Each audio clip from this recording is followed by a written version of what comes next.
3, 2, 1, blast off. Ladies and gentlemen, welcome to another episode of the MSP Chat Podcast, your weekly visit with two talking heads talking with you about the services, strategies, and success tips you need to make it big in managed services. My name is Rich Freeman. I am Chief Analyst at Channel Master, the organization responsible for the show. I am joined this week, as I am every week, by our other co-host, our CEO and Chief Strategist at Channel Master. His name is Erick Simpson, and I'm not going to ask you how you're doing because I kind of know. Let's just call it on the mend, Rich, on the mend. And so I've been out a few days from the office with, something that took me down because, you can't burn the candle at all ends and expect just to keep on going forever. So it's a funny thing, Rich, if you don't take time to rest, your body will force you to take time to rest and recover. So nature's way of telling you to slow down, isn't it? Slowly getting back into the mix and excited for this episode of the MSP Chat Podcast. Well, let's plunge right into our story of the week. It's actually two stories, both of which I am going to be writing about in my blog, Channelholic, which you can find at www.channelholic.news. They are unrelated to one another, but they kind of add up to a theme that may be familiar to regular listeners and viewers of the show here. So item number one, thanks to our mutual friend Dave Sobel with the Business of Tech podcast, I discovered a company called DarcyIQ, which is an AI company for really service providers of any kind, but very much MSPs. And they have this new MCP interface into Kaseya. Anytime I hear about something like that, I get interested. Had an opportunity to speak with the CTO responsible for that product yesterday. And the MCP interface into Kaseya, very interesting. We've spoken before about that's where the future of interfaces it lies in managed services. But the tool itself that they've built is really, really interesting. Basically, they designed it to allow an MSP to go from lead to deal in an hour, theoretically. And they demoed a lot of this to me, Eric. They, using AI, they can go out and find leads for you online, using a lot of the techniques with LinkedIn that you talk about when you do your session. They've totally automated that. They'll do research on the companies that they find for you. When you are on the call with the customer, the AI is anticipating questions that the customer is going to ask or hearing questions they have asked. It's feeding you answers. It's prompting you with questions you should ask that will maybe move the conversation along and move the decision along. It'll generate a complete PowerPoint-based proposal for you. And I saw one. They look really great. It'll do that for you automatically in moments. So it's sort of soup to nuts. AI generated lead sales process. Interesting kind of stuff. What's particularly interesting about it to me, though, so they initially developed this for internal use. This is a product that was created by a company called Innovative Solutions. They're a big AWS services, managed services partner. They created something to automate sales and marketing. They realized it's a product. They have spent about a year and a half starting from nothing, kind of slowly turning this into what it is now. But when they made the decision to productize it, that was just 9 months ago, Eric.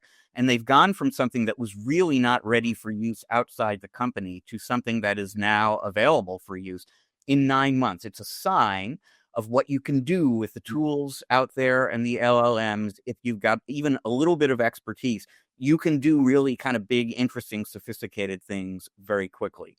Which moves us on to unrelated story number two. A few weeks back, I saw an article in the Wall Street Journal about a company called Titan MSP. Titan MSP is this brand new, they're calling it a holding company, essentially. It's a roll-up for MSPs. This one, instead of being backed by private equity, is backed by venture capital, specifically General Catalyst, which is one of the best-known venture capital firms in Silicon Valley. The company was co-founded by people who have on their resume time spent at Scale AI. The company Meta just bought Waymo, Apple, Snap, X. There are people on the team from Google and Vanta. And all. So this is a real sort of hardcore AI skilled Silicon Valley team of people. And they are, along with General Catalyst, investing in this idea that using really sophisticated AI, you can take a good services company, and they're all obviously all in on managed services. You can take a good MSP and turn it into a great MSP relatively quickly. And so this is essential, and I won't even get into the details basically of the AI stack that they are building, but they're not going out and just kind of taking this third-party tool and that third-party tool and sort of stitching it together. They are building on top of commercial LLMs and so on their own, to begin, service desk automation stack using AI. They have longer term plans to automate sales and marketing, sort of like DarcyIQ is doing. This is what you're going to be dealing with for the MSPs in our audience. This is what you are going to be competing with increasingly in the future. We've spoken before about New Charter, giant MSP roll up last year. They went out and bought a company called Orchestrate AI, just to use it as a sort of in-house AI lab. They're not building solutions for customers, at least now. They're just getting really, really good at capitalizing on AI's power to run the business more efficiently and effectively, and deliver better outcomes for the customer. Because a big part of the Titan MSP idea is it's not just that we're going to save money and make technicians more productive and efficient. We're going to deliver better outcomes, higher customer satisfaction. So DarcyIQ shows us how fast you can get from concept to reality if you know what you're doing and utilize some of the tools out there. Titan MSP tells you what you as an MSP without that Silicon Valley pedigree are going to be competing against. And I guess the combined moral of the story, Eric, basically is, if there's anyone in the audience here still just sort of kicking the tires around what role is AI going to play in my strategy going forward, internally as well as externally, and what I do for customers, I really cannot emphasize enough the degree to which speed matters here. And I'll just close quickly. I did an interview with somebody on a totally unrelated AI related matter just a little while ago. And he's saying, I would tell you to get on board the train, but you'll think old-fashioned train. This is like a bullet train. It's moving that fast, and get on board. Yeah, Rich. It's light speed. It's not light speed, it's like warp 20. And not only are these large organizations building out these AI tools and integrating them into service models to compete against MSPs, but we know many MSPs that are also either launching or building AI solutions internally to grow their businesses and to compete in the market. And I know one MSP who's a client of ours that is also that has purchased two small AI firms, and they're doing roll-ups of other MSPs. So AI everywhere. That's the story. And I think AI rapidly, AI everywhere, AI rapidly, and AI aware. So we go from awareness now, and we've talked on the program, Rich, many times about what's coming down the pike, trying to help MSPs kind of navigate and figure out what's going on. Remember, it only seems like 6 months ago when we were talking about, it sounds like the industry and MSPs are still trying to figure out how to monetize AI. It's only been 6 months, and now they're figuring it out. And we're talking about, don't miss the boat, get on the gravy train. It's a bullet train, so hurry up and get on. There's also those folks, Rich, that are on the other side that say, hey, this is kind of a bubble. We're going to see it, come down or decrease.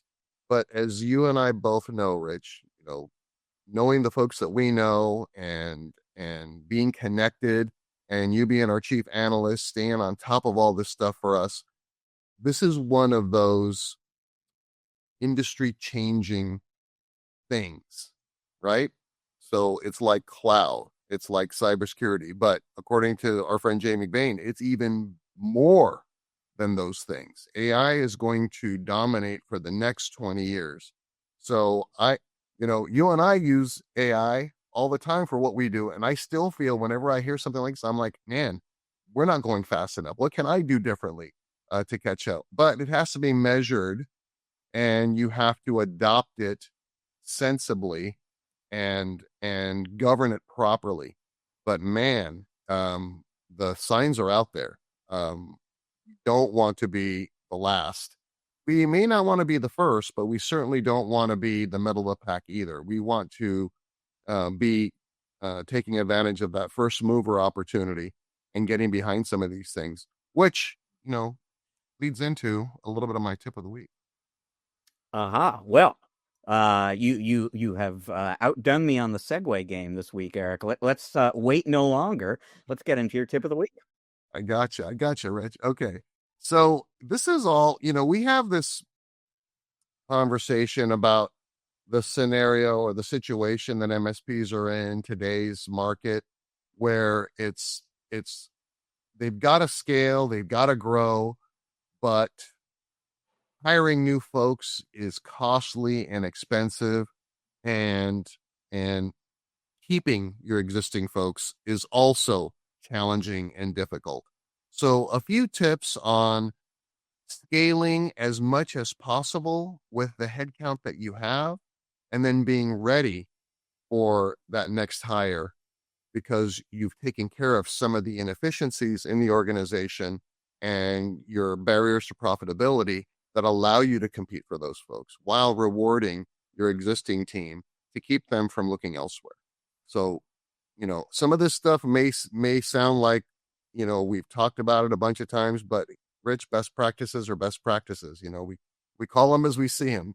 So automating repetitive tasks. So integrating platforms. We've got 4 P's in any organization. I call them the 4 P's. It's people, platforms, processes, and products, or products and services. So I cheated there a little bit, right? So the platforms is this first tip, is how do we integrate and eliminate unnecessary platforms? How do we consolidate but integrate them tightly? And then how can we automate repetitive tasks with scripting, using AI? There's the AI connection there, Rich, and workflow automations to handle routine ticketing and reporting and messaging and alerting and things like that. You and I have talked a lot on the program, especially recently, about the moves that PSA vendors and some platform and marketplace distributors are doing to integrate AI to do just this thing. And I know in the article about Catalyst, they are I read that they are targeting to reduce ticket handling by human beings by 30%. So this talks to that. How can we automate as much as possible to reduce that human load to allow us to scale a little bit broader with our tech team?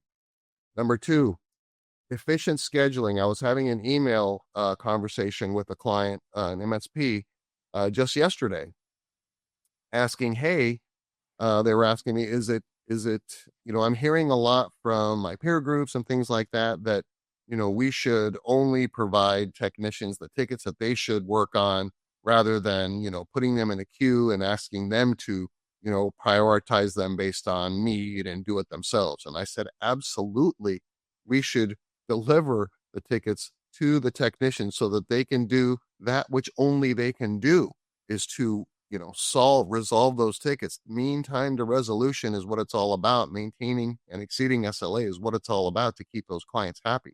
And if we're asking them to do their own dispatching or cherry picking or deciding what's more important than the next thing, then, they tend to be humans, right? So that's the people component, where people are involved and it's outside of an automated process that a platform handles for you, or a dedicated service dispatcher, which is my preferred method of doing it, making sure that we have an air traffic controller that's making sure that they're tracking all the birds in the air, the tickets, making sure that they're landing at the gates correctly, the resources, the technicians, and moving gates around when things are getting overloaded and managing that so the technicians are doing what they do. The brain surgeon doesn't do the patient check-in. They don't do the anesthesiologist job. They do the brain surgery. They come in, they do the surgery, they're out, and everybody else does everything else. That's what we need to think about when we're assigning these tickets to the technicians.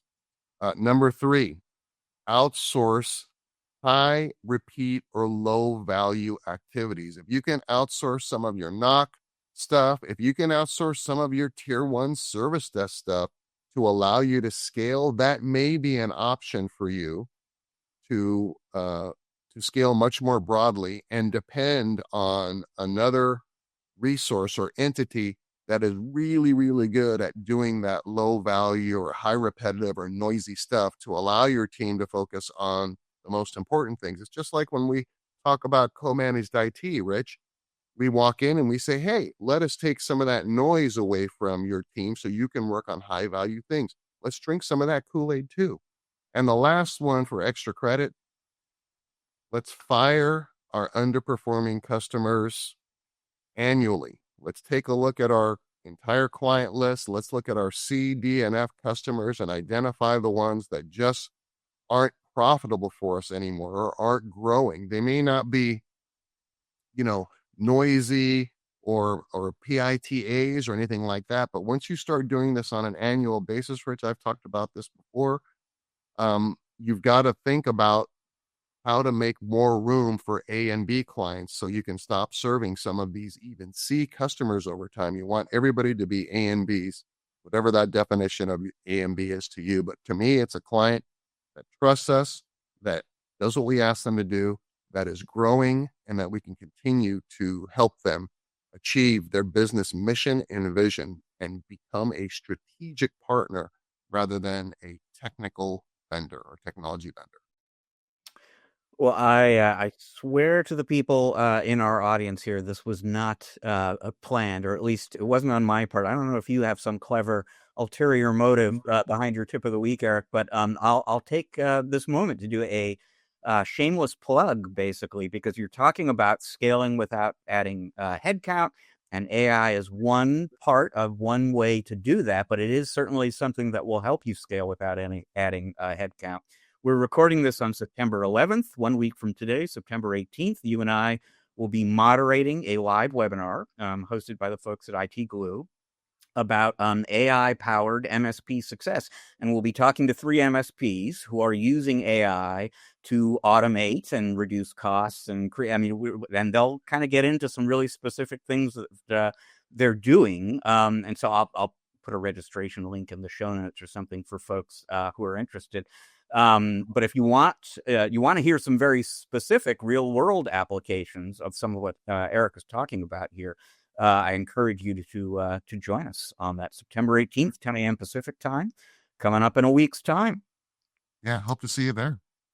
So speaking of things that are coming up, if you do succeed in scaling the business without adding headcount, you do get on the AI bullet train. Obviously, all of that is going to require a great deal of time and effort and thought, all of which could distract your attention from the idea of what legacy are you going to leave behind when you're not running this business anymore. What are you leaving for your family? What are you leaving for your employees and your customers? What mark have you made on the world? All these big sort of existential questions. We're all in our lives, day-to-day lives, often too busy to ask them. But we're going to take a quick break here, and when we come back on the other side, we're going to be joined by the great Arlin Sorensen of ConnectWise to talk about legacy and what it means and how to build and plan for it and why you should be carving out some time in your life to do that. So Arlin will be joining us just moments from now after the break. Stick around, folks. We'll be right back.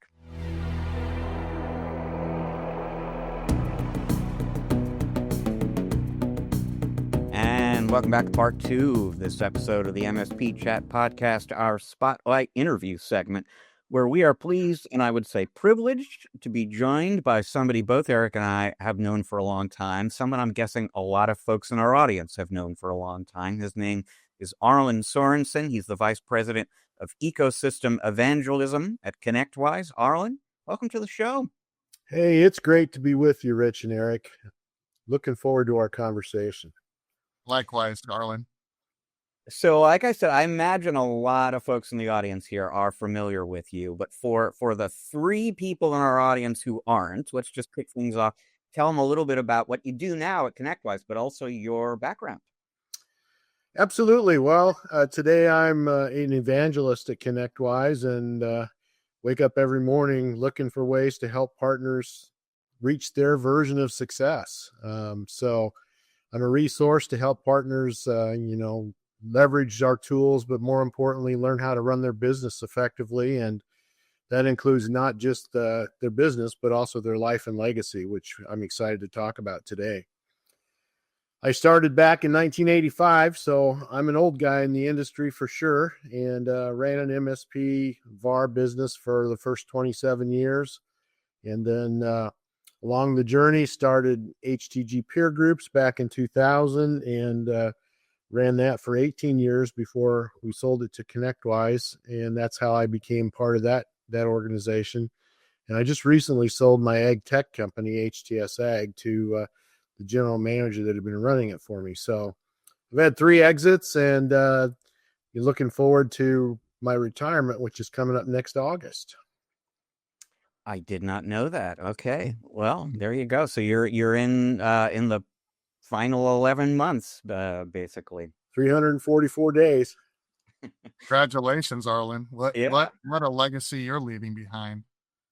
Well, 70 years is long enough to be working. So I'll still be doing stuff, obviously. My wife can't take me 24/7, but I'm going to slow down some and not have to go to all the meetings that seem to be part of the job today. Indeed. Well, you obviously have done a ton of thinking about the topic we're going to be discussing here, which is legacy. I suspect a lot of people in the audience, a lot of MSPs out there in general, haven't thought much about legacy, and some of them later come to regret the fact that they didn't think about this very much.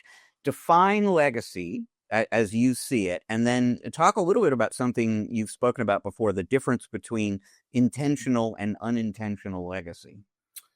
Yeah, I mean, legacy is really all about what we're going to leave behind, right? But it's not something that happens when we die. That's one of the misconceptions about legacy. Everybody thinks, well, legacy, that's what happens when you die. Death triggers some of the aspects of legacy, but the reality is that legacy is created while we live. And that's why it's so important that life planning is also a part of the way that we look at things. Because how we live every day is what's going to determine that legacy that we're going to leave, and it will outlive us. So day by day, we create the legacy that we're going to lead. Now, the real trick is that we want to have intention in how we live so that legacy is what we want to have happen. And we all leave a legacy. It's not a question of if there'll be one. There will be a legacy that every one of us will leave behind.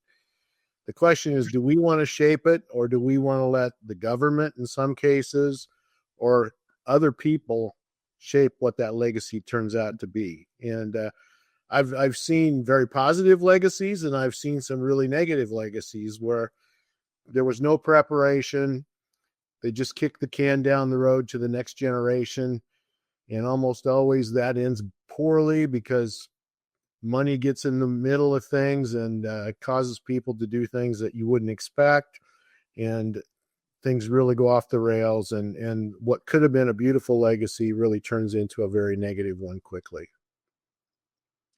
Arlin, we're talking about legacy planning and things like that, but I want to unpack a couple of things that you mentioned there, about how life, guides that legacy or informs that legacy. So you also encourage MSPs to not only have a legacy plan, but a life plan and a business plan.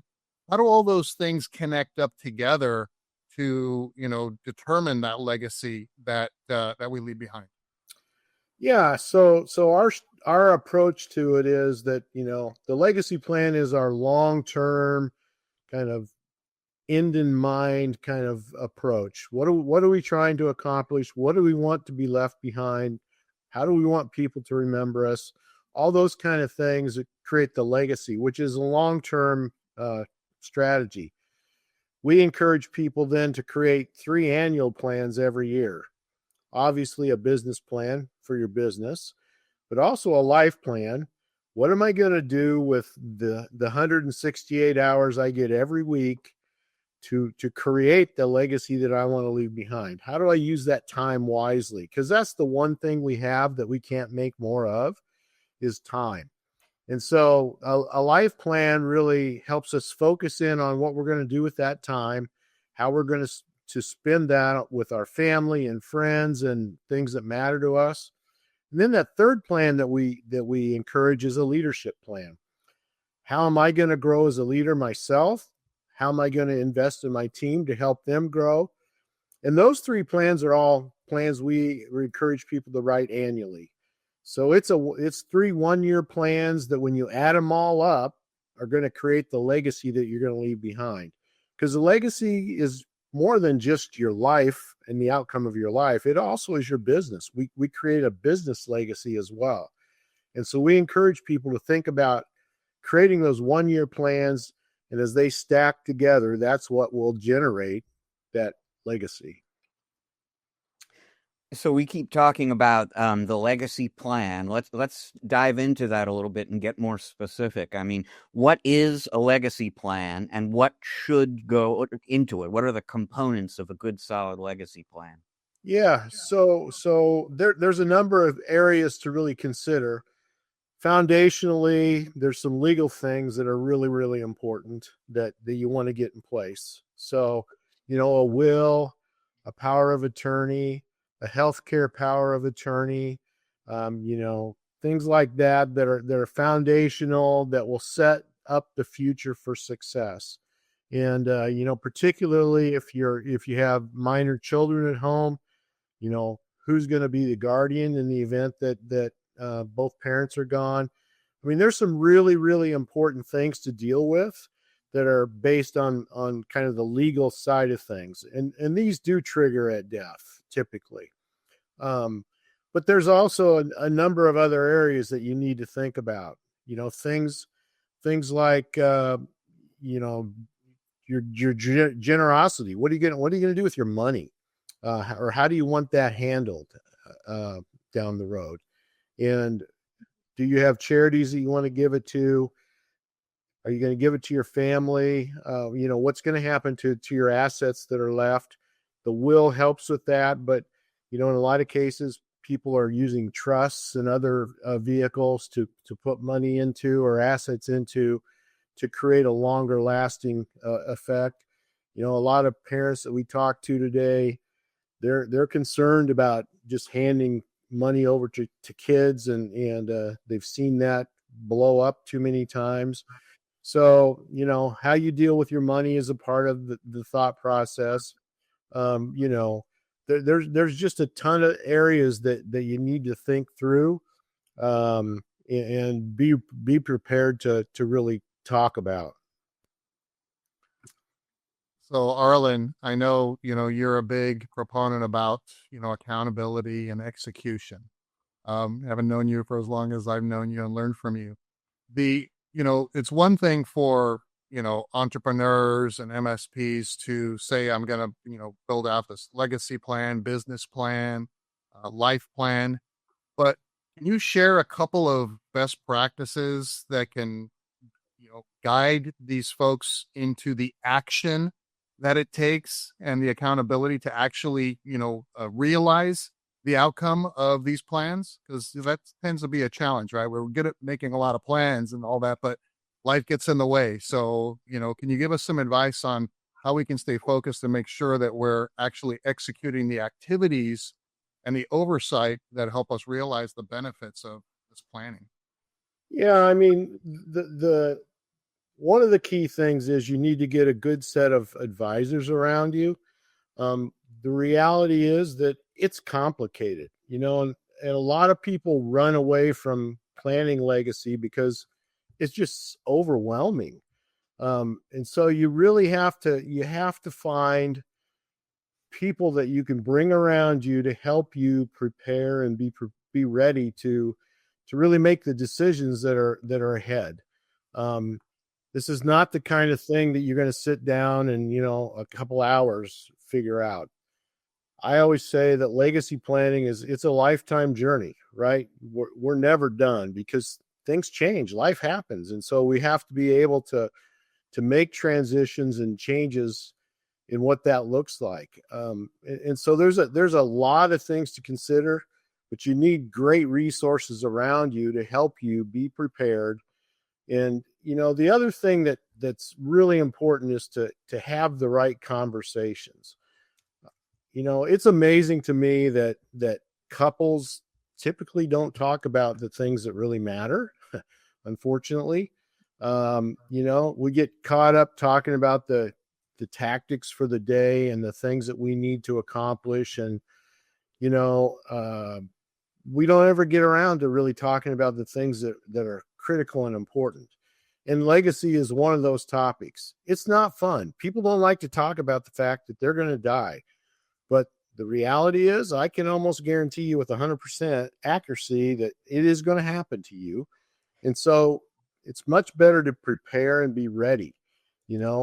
Other areas that need to be talked about: insurance, and do we need it and how much? If so, what about tax preparation? This is another area for advisors to be involved and help provide guidance. There's a lot of things that you can do to avoid tax as part of a legacy plan. What are you going to do with your digital media accounts? That's one of the things that people don't think about, but they kind of live on beyond you. I don't know about you guys, but I have some dead friends that are on social media yet, and it's kind of a crazy thing. And there's a spiritual component to this too. So there's a lot of things, Eric, that we just need to get communication about. And that's the hardest part, I think, of legacy planning, is making the time and having those conversations, first with our spouse, but then with our kids. And, there's a lot to it that just needs to be brought into the open and have some honest conversation.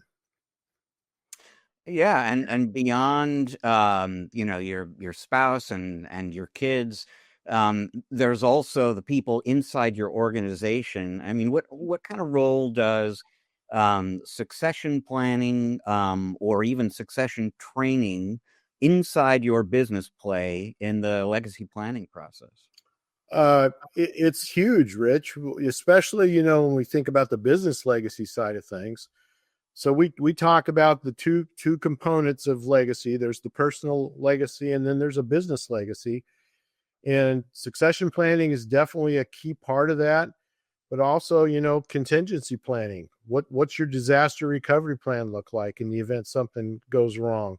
There's a number of areas around legality that should be part of a business legacy plan. And one of those is, how do you get out of a partnership that's not going the way you want it to? That's probably one of the biggest challenges I see. Everybody's quick to get into a partnership, but they haven't thought about what's going to happen if we need to get out of it. And I've seen a number of business legacy issues around just there's no plan for if the unexpected happens. And that's kind of what legacy planning is all about, is preparing for the unexpected. And that's why it's important to do it now. A lot of people say, well, I'm too young to worry about that. I've got a long time to live. And for most people, that turns out to be true. But I can share some significant horror stories of people that were unprepared and not ready for an unexpected event. It doesn't even have to be death. It can be disability. It can be all kinds of things that can happen. It's much better to be prepared, because if you're not prepared, somebody else is going to have to pick up the pieces and try to put it together. And it will never come out as good as it would have had you taken the time and put the effort into to create that plan.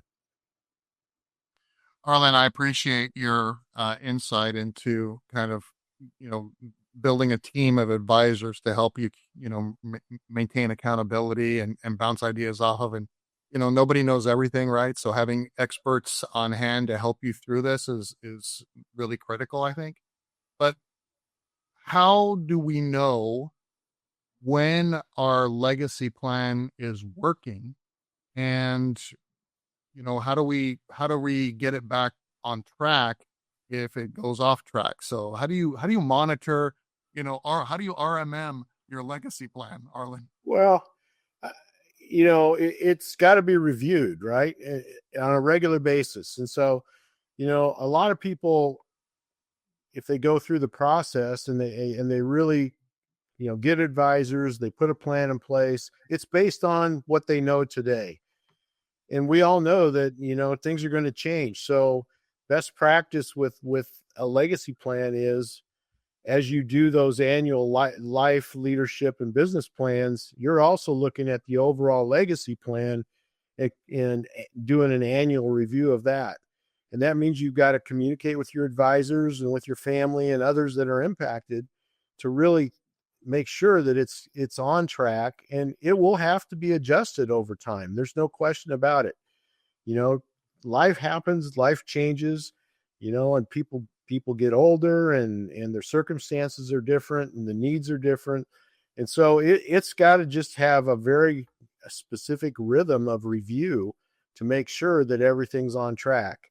A well done life plan kind of grows year after year as more and more information becomes available. And so it's a discipline, really, to make sure that you're reviewing and talking with the people that it impacts and can help you make sure you're on the right path. Things change in terms of the legality side of things. Laws are passed and things change. And so there's a lot to just making sure that you're updating and keeping it current, because it will continually change, year over year. Arlen, where in your experience are people most likely to struggle with legacy planning, either in creating the plan or executing the plan? What are maybe the most common issues, roadblocks people run into, and what advice can you give for either avoiding those issues or getting past them? Well, most of us have the superhero syndrome, right? We're not going to die. Nothing bad's going to happen to us. So we don't need to even think about this till we're, 80 years old. That's one of the first steps that I find as a blocker. People just are unwilling to accept the fact that it will happen, or they just won't think about it. They won't think about what it means to actually die and what that will do to the world around them. That's step one. The second step is then, one of the most basic foundational pieces is a will. And the number of people that do not have any kind of a will is staggering to me, because, that is one of the guiding pieces of what's going to happen with the outcome of your life in terms of, your stuff. And we all accumulate a lot of stuff in our lifetimes. But we should care about what's going to happen to that, or we shouldn't at least dump it on our kids or somebody else to have to deal with. We should have a strategy and a plan for that. And so, making the time and going through the thought process of what will happen to your stuff and getting a will in place is important. The power of attorney and healthcare power of attorney are both critical documents in terms of, if you're unable to make your own decisions, and those things again they're hard for us to think about, and who do I want to empower to pull the plug if that's what needs to happen? It's not fun stuff to think through, Rich. So people, they just avoid it. They don't even want to talk about it. And the problem with that is that somebody is going to have to deal with this. If we're unwilling to, we're just pushing it on to somebody else. And, in my personal experience, my dad was a planner, and I was able to convince him to, put things in order. And he and mom did a really good job of thinking ahead and having the conversations and getting things set up. So when he passed, it was really a non-event in terms of legacy and those kind of things.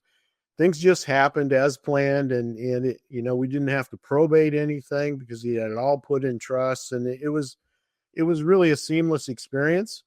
And we had the opportunity to grieve his death and celebrate that without having to think about, oh my goodness, I've got all these different pieces that I've got to try to figure out and work with my family on. I had a different experience with my bride's father, who didn't trust anybody, basically. And so he didn't want any lawyers or anybody else involved. And, when he passed away, it became a treasure hunt to try to figure out what was in place, if anything. And in many cases, there wasn't anything in place. And so he passed away on a Sunday. I spent the entire week in his office just trying to figure out what was going on. Didn't really have time other than to go to the funeral to really grieve his passing and celebrate his life. And then it was back into, how am I going to figure out how to help his wife work through this stuff? It can be so much of a gift to just plan ahead, to have it put in place. If you love the people around you, you need to put a legacy plan in place so that they're not having to try to figure out what your intentions were, what assets you have, and all those kind of things, because it's difficult. It's really difficult. Yeah, Arlin, I had a similar experience with my mother-in-law's passing. Everything was in trust. I mean, there was a plan in place, and like you said, it's such a relief to those that are left behind to not have to deal with all of that and be able to, like you said, grieve and celebrate their life rather than worrying about, kind of be a detective and uncover all this stuff. So that resonates with me a lot. So Arlin, as kind of as wired as an engineer, right? I think, okay, this sounds like it could be like a project plan, right? Mm-hmm. So how do we set up milestones and how do we know when we achieve those milestones? So if I'm thinking like I normally think, it's kind of like, okay, it's kind of a big project plan. What does success look like for a legacy plan? And how do you, are you setting specific milestones to say, by this point, I should have this stuff done, and by this point, I should have this stuff done? Is that how we kind of look at measuring our progress? And then when things go off track, what does failure look like? So what does success look like, I guess? And then what does failure look like from your perspective? Yeah. So success looks like having the communication and conversations with those that are going to be impacted, and having everybody on the same page, working with advisors then to set up the structures that will enable those outcomes. It's Stephen Covey's begin with the end in mind kind of mindset. And then working with advisors to put those things in place, and then having a regular rhythm of check-in and making sure that you're staying on track. And, as life changes, you make the adjustments and adaptation. I'm glad to share some of the tools we have to help people think through and monitor kind of how they're doing with their legacy plan. Because there's a lot to it. There's no question about that. But it's like eating an elephant, right? You eat it one bite at a time. And once you put that foundational layer in place, well, you just build from there and adjust as life changes. And so, you may start out with a very simple will because, as a young person, you really don't have anything to speak of. And as you run business and mature and grow and create assets, that will change what that plan looks like. So the project plan is really, I tell people you should plan on a couple of years to really put the foundations all in place. That doesn't mean you should procrastinate, for the first year and 12 or 11 months, but It takes time. There's no question. You got to talk to a lot of people, but get that thing in place and then just get on a regular rhythm of annual updates. And some of those will require you to go back to your advisors and ask for help in adjusting. And then other things, you'll just be able to make changes yourself in terms of what you're thinking and communicate that clearly. You need to have a family meeting at least once a year to talk through, what's in place. And people get excited. Well, I don't necessarily want to tell my kids, how much money we have or any of that. You don't have to be specific in that regard. But you just need to talk about the conversation.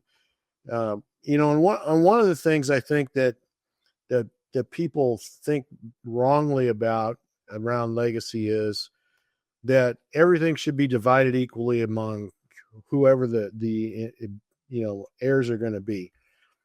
Fair does not mean equal from my perspective. But those conversations need to happen while you're alive, because once you're dead, everybody thinks fair means equal. We're just going to take it and divide it by however many people it's supposed to go to. And that's how it works.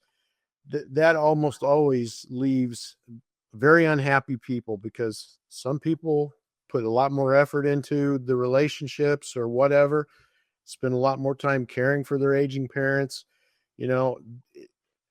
but if you don't deal with those things while you're alive, then your heirs have to work through it when you're not there.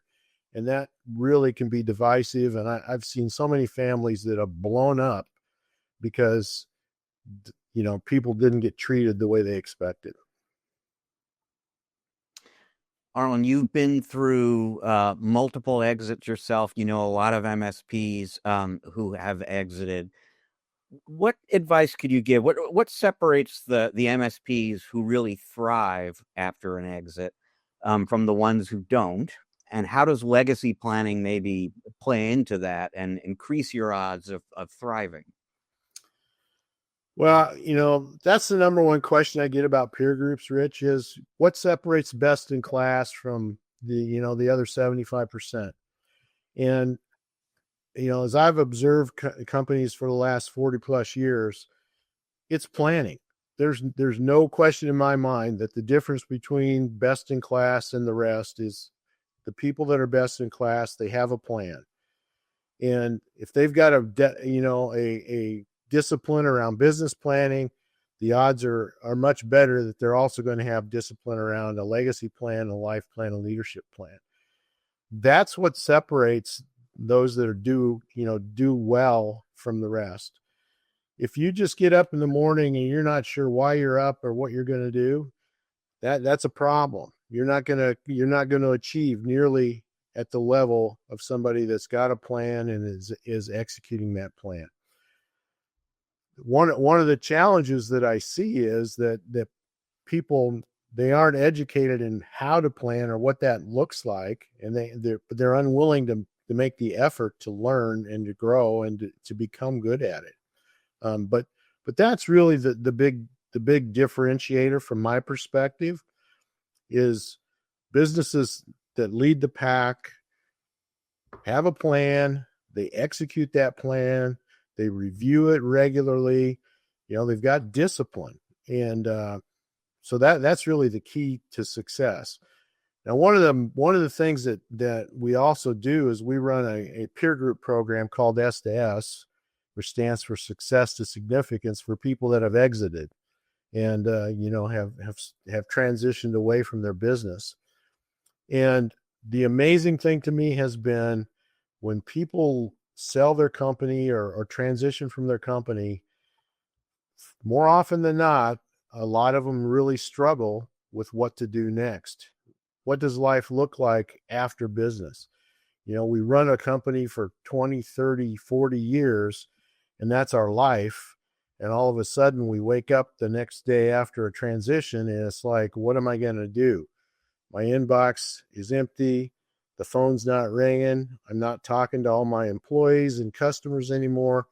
And, they're wandering in the wilderness basically without any direction or knowledge of what they should do next. And so best in class, you get ready for that before you transition. you do things today to, evaluate some hobbies that you might want to do. You work on your relationships. We did an exercise with 20 couples that had transitioned out of their business, and we asked them to make a list of their very close friends that they spend time with regularly and have a deep relationship. And if they had a problem in the middle of the night, they could pick up the phone and call these people, and they know they'd be there, instantly. I was amazed at the number of people that didn't have any names on that sheet of paper, because we're so consumed with running a company that we really kind of let our friendships go away on the outside. And again, when the inside is not there anymore because we've transitioned, we're isolated. We're back to the way we were when we were running a business, only we don't have any people around us. And so, we've got to prepare for that if we want to have success with legacy, because things are going to change. And, we've got to focus on relationships and people. That's the one constant that we can have, but we've got to work at it. And, I find a lot of very, very successful entrepreneurs that are miserable after they transition because they've lost their identity and their purpose, and they're not sure why they get up in the morning anymore. We can prevent that with some planning and preparing, but it's a reality that I see over and over again. And this is a pretty deep conversation, Arlin. It's resonating with me in a lot of ways. It's almost kind of, that live to work versus work to live kind of. Yep. If I were to simplify it to the very kind of what I'm getting here. And yeah, I mean, I can, I resemble a lot of some of what you just shared myself, and so Arlin, if our listeners are, really interested and motivated to, begin this journey of developing, a legacy plan, a business plan, a life plan, a leadership plan, what's like step one? If you were to advise somebody, here's your first step, do this first, what could you share? Well, I mean, first thing I would suggest is get in a peer group. Okay. And you need people around you that will help hold you accountable, because this is not a simple thing, and you'll find 1,000 reasons why you don't have time. You don't want to have the conversations. I mean, there's so many excuses that you can come up with. You need people around you that will hold you accountable. And peer groups, I think, are a very important part of that potential solution. But, you got to find good advisors and, leverage them to help you. Evolve has got, a planning methodology that we share with all of our peer group members that kind of guides you through those things. But, your financial planners, your personal attorney, those folks are really foundational in helping you identify the things you need for where you're at today, because that changes, right? When you're young and don't necessarily have a lot of assets, you're not going to need a trust or some of the other things that potentially you'll need down the road as you've matured and grown what you're doing. So picking the right people to be around you is really, really important. And for me, that's peer groups and advisors. And they'll guide you through the process and help you identify what you do and don't need to do right now based on your age and kind of where you're at in life. But there are things that everybody needs, as foundational pieces, and those are pretty easy to get done. They aren't real expensive. They take a little time. They take a little thinking, but put the foundation in place, and then get in the rhythm of every year reviewing and updating and going over things, communicating with your family, and checking in with your advisors to update as needed. Arlin, it is always a pleasure speaking with you. This was a particularly useful conversation. I really, truly hope that the MSPs in our audience, everyone in our audience, frankly, heeds your very wise advice here. and doesn't kind of walk away from this podcast thinking, yeah, he's right, and not do anything about it. Like we all really need to not just acknowledge this is good advice, but do something about it. For folks in the audience here who might like to get in touch with you, learn more about you, maybe learn more about your thinking on legacy planning, where would you point them? Yeah, I mean, they could reach out to me at arlinsorensen.com, which is my personal ministry address. And, I actually write a daily blog and talk about this and a whole lot of other topics that goes out 6 days a week. I've been writing it since 2008. And so I've got tons of content that I've built, and I'm glad to share with people. But if they reach out to me via email, I'm glad to connect and give them some information.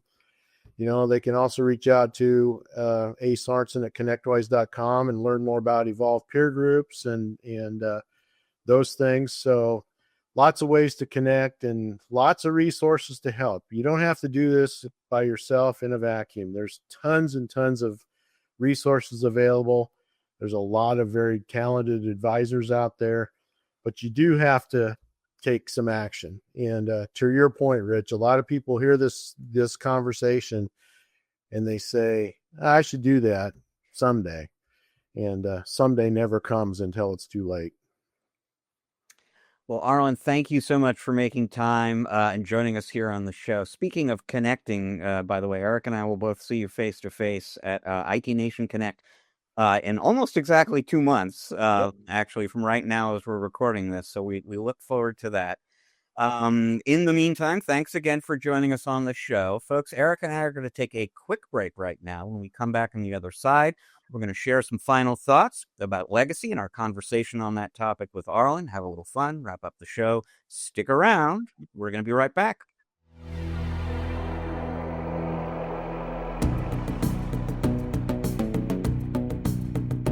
And welcome back to part 3 of this episode of the MSP Chat podcast.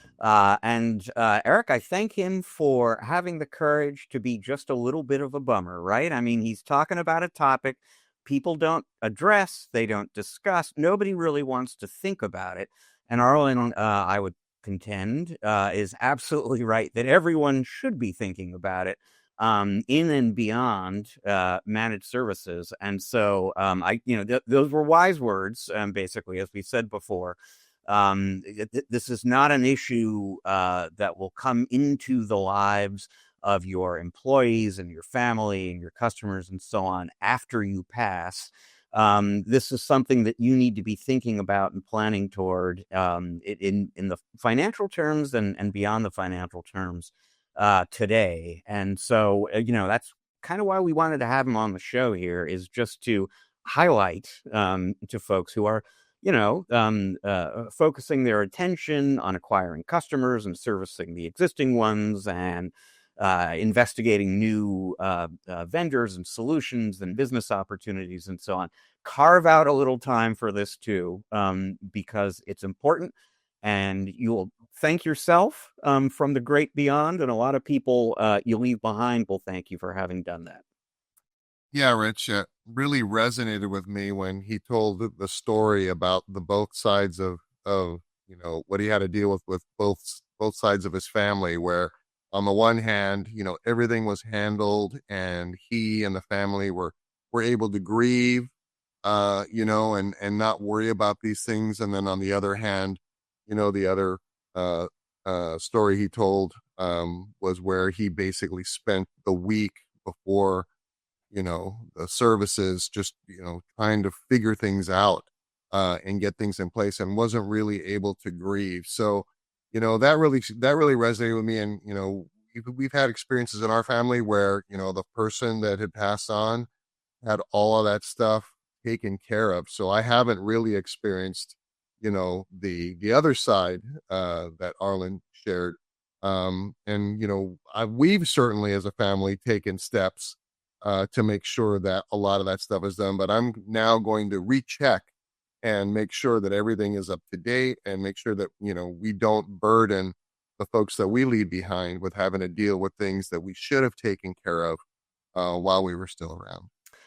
And on that point, I mean, here's my true confession for the audience. You know, I have not set a great example on what we're talking about here. I'm 60 years old, Eric. I got my first really sort of legally proper will and powers of attorney and all the whole sort of set of estate planning documents. I only created those last year. Right. I was 59 years old when I finally took care of all that. And so I'm glad to say I have taken care of it now. But don't feel bad if you're in the audience and you haven't done any of that yet. It could be worse. You could be me. Please get out there and take care of this now. It's important. Well, Rich, both you and I are ahead of the curve, according to Arlin's metrics, stating how many folks beyond 60 don't have that stuff taken care of. So, yeah, great session. Always great to catch up with, Arlin, and hear from his wisdom. Appreciate him.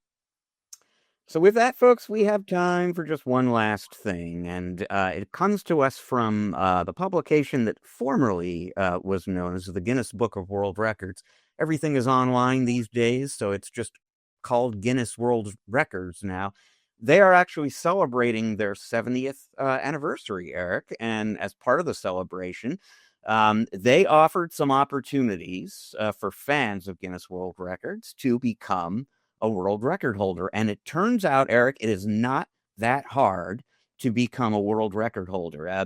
Here are some examples provided by Guinness. All you got to do, just to kick things off, all you got to do is sit on a whoopee cushion a few times, because there is currently no world record holder for the most whoopee cushions sat on in 1 minute. That could be you, for some period of time. Just capture that on video and get it in there.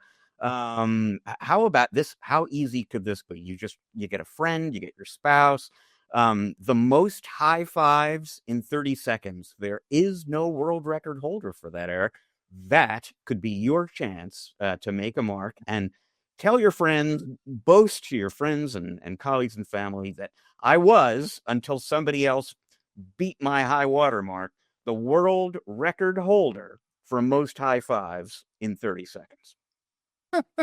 Leaving a different kind of legacy, I guess, if you think about it that way, right, Rich? Make up something, right? Make up something, folks. Look in there, see what's missing, make something up, and you could be a world record holder. And by the way, the high five thing is a lot easier than fastest time to ascend the height of Mount Everest by bicycle. See, now that's going to take some work. The high five, you just do that. Yeah. The Everest one takes planning and endurance and training. Yeah, I like the simpler ones. Hey, your name could be in the Guinness Book of World Records, folks. And with that, folks, we are out of time for you on this episode of the MSP Chat Podcast. We thank you for joining us. We're going to see you in a week's time. Until then, I will just remind you, as I always do, this is both a video and an audio podcast, which means that if you are listening to us on audio, but you'd like to check us out on video, go to YouTube. You'll find us there. If you're watching us on YouTube, but you're into audio podcasts, go to Google, Apple, Spotify, wherever it is you get your audio podcast. You're probably going to find us there too. And wherever you find us, please subscribe, rate, review. It's going to help other people find and enjoy the show just like you do. The program is produced by the great Russ Johns. It is edited by the great Riley Simpson. They're part of the team with us here at Channel Master. They can create a podcast for you if you're interested in that. Podcasts, needless to say, are just one of the many, many, much bigger, more strategic things that we do for our clients at Channel Master. You can get that big picture of all the services we offer at www.channelmastered.com. Channel Mastered has a sister organization called MSP Mastered. That's Eric working one-to-one with MSPs to help them grow and optimize their business. You can learn more about that at www.mspmastered.com. Once again, we thank you very much for joining us, folks. We'll see you in a week. Until then, please remember, as we always urge you to, you can't spell channel without MSP.